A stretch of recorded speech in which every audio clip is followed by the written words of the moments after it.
Hey, beautiful people. It's your girl Rocqi from Life is Rocqi and Light is a Rock. Whew. So, I'm sitting in my room. Sunlight is streaming in, which I love so much. And then I was also in the backyard where the sun was also, where my life partner was playing the guitar. And I was smoking some a little high.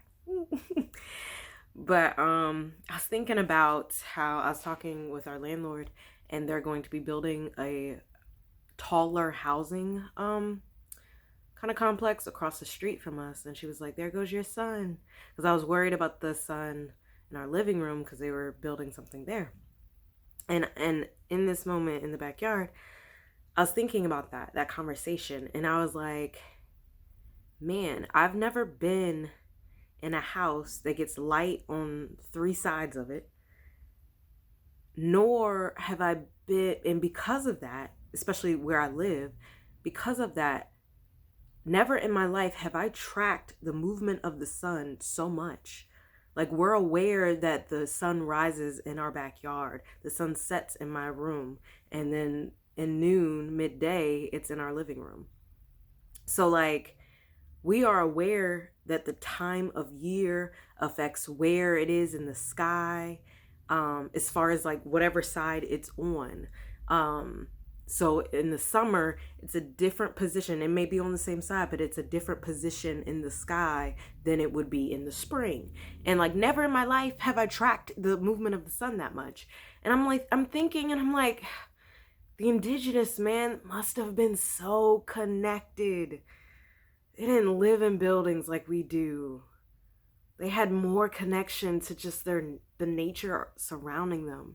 And when you have time to just be and experience nature and connect with nature and understand nature as nature is, like, that must have been so powerful, to the point it reminds me of when I went to Mexico. I went to, let me see if I can show you. I went to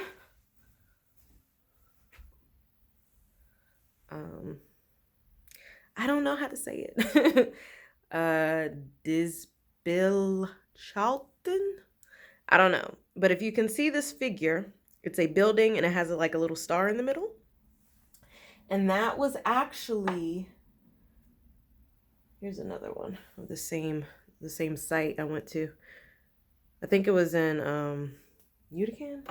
I can't remember at this point. Sorry, y'all. I'm butchering this. Trying to see if I have any other ones from there.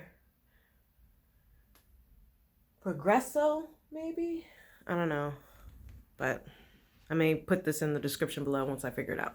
But when we went there, so that building, that was where the indigenous to that area tracked the sun on the summer solstice.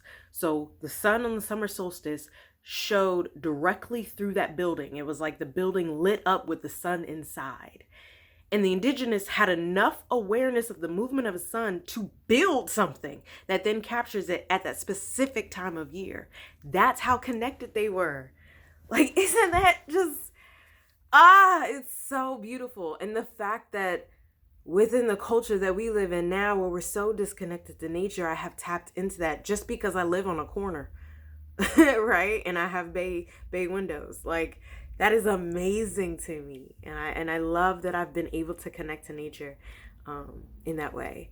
And I do have a prayer for the sun, because I appreciate the sun. So I acknowledge that. So whenever I go outside and I feel the sun, usually for the first time, if I forget, then I do it whenever I remember.